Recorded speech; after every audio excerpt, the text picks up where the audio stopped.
नमस्कार। अपना सब बूढ़ पुरान सँ जरूर सुनने हेबै जे पाइये सब कुछ नहि छै, मुदा वास्तविकता में सामान्य मनुष्य के लेल पाइ बड्ड महत्व राखै छै।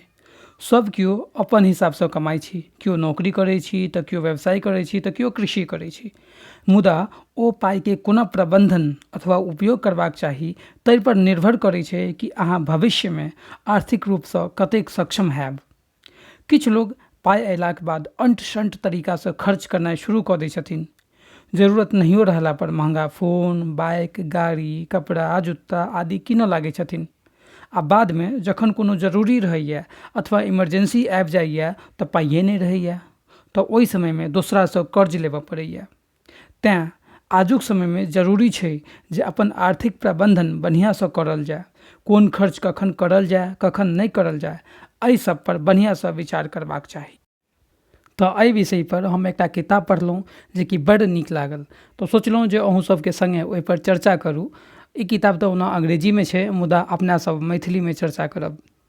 एकर शीर्षक अछि मिंट योर मनी, अर्थात पैसा छापू। ई पुस्तक लिखल अछि प्रांजल कामरा जी के द्वारा, जे कि एकटा बड़ पैघ यूट्यूबर आ निवेशक छथि। तऽ चलू शुरू करै छी पुस्तक के परिचय सँ। पुस्तक के परिचय में प्रांजल जी अपन दूटा मित्र खुशी जी आ तान्या जी के उदाहरण दै छथिन। खुशी आ तान्या दुनू गोटे साधारण परिवार सँ आबै छथिन। दुनू गोटे अपन अपन माय बाबू के एकलौती संतान छथिन। दुनू गोटे अपन पढ़ाई कऽ कऽ प्राइवेट नौकरी करैत अपन अपन परिवार के सम्हारैत जीवन में आगाँ बढ़ला आ एखन दुनू गोटे के धिया पुता पढ़ाई कऽ रहल छथिन। आब लेखक दुनू गोटे के दरमाहा बतबै छथिन। खुशी के दरमाहा छै 36,000 आ तान्या के दरमाहा छै 60,000 रुपया महीना। आब लेखक अपना सब सँ सवाल पूछै छथिन कि बतबियौ तऽ दुनू में सँ आर्थिक रूप सँ बेसी सफल के भेलखिन। अपना में सँ अधिकतर के जवाब हैत कि चूँकि तान्या के दरमाहा बेसी छै तेँ खुशी के तुलना में बेसी सफल तान्या भेलखिन, मुदा ई पूर्ण सत्य नहि छै। आब दुनू गोटे के विषय में कनि और सुनियौ। खुशी जी अपन धिया पुता के बढ़िया यूनिवर्सिटी में पढ़ा रहल छथिन, सेहो बिना कोनो एजुकेशन लोन लेने। अपन माय बाबू आ साउस ससुर के पूरा दर दबाई, हॉस्पिटल आदि के खर्चा ओ अकेले देखै छथिन आ बीच बीच में विदेश यात्रा सेहो कऽ लै छथिन। ई सब ओ बिना कोनो आर्थिक रुकावट के कऽ पाबै छथिन। एकरा अलावा कोनो इमरजेंसी अयला पर पर्याप्त पाइ बचा कऽ सेहो रखने छथिन।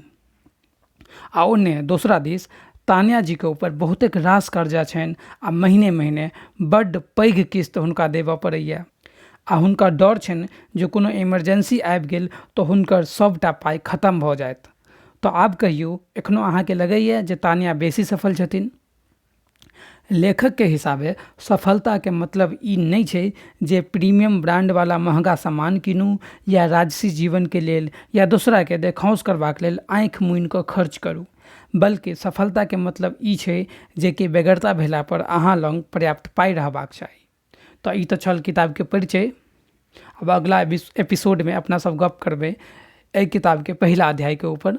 ता धरि के लेल अपन अपन ध्यान रखू। जय राम जी की।